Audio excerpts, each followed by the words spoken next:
আমগো বইলা যাইস না, জানি বউ অনেক বুঝাইবো পড়াইবো আমগো দাঁড় দিয়ে কাটিয়ে নেওয়ানের লাইগা। আপা কি কইতেছে সেইগুলা বিয়েই করলাম না, তোরা এখনই চিনা লাইছে সে মাইয়া। আমরা চারপাশে চলাফেরা করি, আমরা দেখি জানি এইরকমই বউরা এখনকার। ভাই শোন, বউরে বেশি লাই দিবি নাহলে মাথায়। শোন মা, শ্বশুর বাড়িতে যাবি এখন একটু বুঝে শুনে চলবি, আমগো বাড়িতে যেমনি চলছো অমনি কিন্তু চলন যাইব না। ঠিক আছে মা। শোন, শ্বশুর শাশুড়ির আদর যত্ন করবি, ভালোবাসবি, দেখবি সবাই ভালোবাসবো। আর শোন, শ্বশুর বাড়ি গেলে জিনিসপত্র একটু সাবধানে ধরিস, আমগো বাড়ির মতো ধরিস আর হালাইস ভাঙ্গিস না। হ্যাঁ আমি কি আর ইচ্ছা করে ভাঙি, এমনি তো হাত দিয়ে পইরা যায়। তারপরে শ্বশুর বাড়ির জিনিসপত্র একটু সাবধানে ধরতে হয়। আমি তো সব জায়গায় এক রকমের ধর্ম, কোথাও যদি পইরা যায় আমার কি দোষ? দেখছো এখনো খামখেলি কথাবার্তা কয়। আর শোন, শ্বশুর বাড়ি দিয়ে যেন কোনোদিন একটা অভিযোগ না করতে পারে যে আপনার মাইয়া এটা করছে, আপনার মাইয়া ওটা করছে। আমরা কিন্তু সব সহ্য করছি, শ্বশুর বাড়ির মানুষ কিন্তু সহ্য করবো না। তোমরা যা করা শুরু করছো এতে মনে হইতেছে বিয়ে না করাই বালা।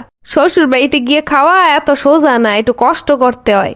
এখন ওইটা তোর সংসার, এখন সবার সাথে মিলেমিশে থাকতে হইব, সবাই আদর যত্ন করতে হইব, সেবা যত্ন করতে হইব, এখন হইতে তোর অনেক দায়িত্ব।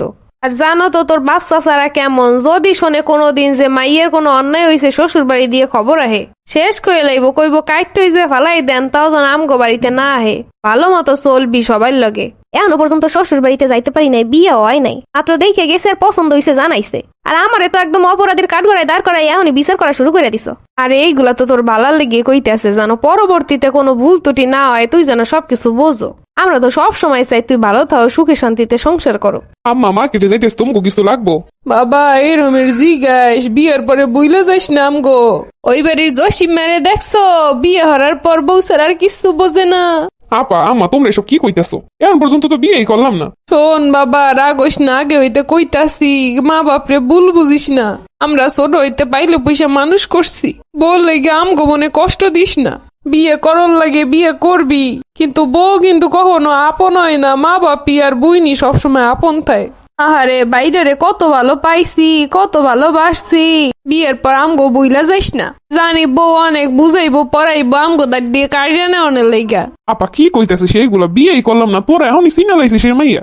আমরা চারপাশে চলাফেরা করি, আমরা দেখি জানি এইরকমই বউরা এখনকার। ভাই শোন, বউরে বেশি লাই দিবি নাহলে মাথায় উঠে যাইবো, সম্মান দিব না আমগো। আর সংসারের কথা বউর কাছে কিছু শেয়ার করবি না, ওই এলাইয়া বউরা খোড়া দেবে। আব্বা হন, বউ আইবে আইবে, কাজ কাম যা হরতে কুম হেইয়া হরবে, বুঝছো? কোনো কিছু কবি না যে না এইটা হরা লাগবো না, পরে হরবো। কাজ কাম করতে করতে চালু হইব, আমরা করামু, আমগো এখন একটা কর্তব্য আছে। আমরা সারা জীবন কষ্ট করে আইসি, এখন পোলাপান বিয়ে করবে, বউরে রাইন্দে বেড়ে খাওয়াইবো, কাম কাজ করবো, আর আমরা দেখুন কি সুন্দর।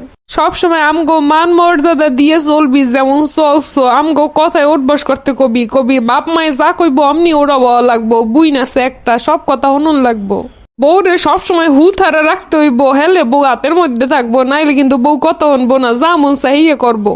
আর এখন গো মাইয়ে রয়েছে সব ঘুটিবাজি, যত সাইডে দিবি তত ঘুটিবাজি করবো। পরিবারের নামে কিছু কইলে ছাড় দিবি না। তোর দুলাভাই কোন হের ফ্যামিলি সম্পর্কে কোনো কথা কন যায় না, হেলি সেটতে ওঠে। শ্বশুর শাশুড়ির কম কাজকর্ম করে খাওয়ায়, হে পরও মন ভরে না। আমরা যা করে আইছি হে যদি কোনো মাইয়েরা করতো। যা আব্বা যা, বাজারে যাবি যা। আর হন, বিয়ে শাদি করে একটু টাকা পয়সা কম খরচ করিস, এখন হয়তো হিসাব করতে হইব, ভবিষ্যৎ আছে। এতদিন যেমনি চলছো টাকা পয়সা এতদিন যেমনি ইনকাম করে আমগো হাতে দেছো তেমনি দিবি বাবা। আমরা কোনোদিন এক পয়সা খামু না। বউরাতে দিবি মুসমুসে ভেঙ্গে চুরে খাইয়ে লইব, বউর উপর বিশ্বাস নাই। ও সব মাইয়েরা, অল্প বয়সী মাইয়েরা ভেঙ্গে চুরে খাইয়ে লইয়ে শেষ। আচ্ছা মা ঠিক আছে।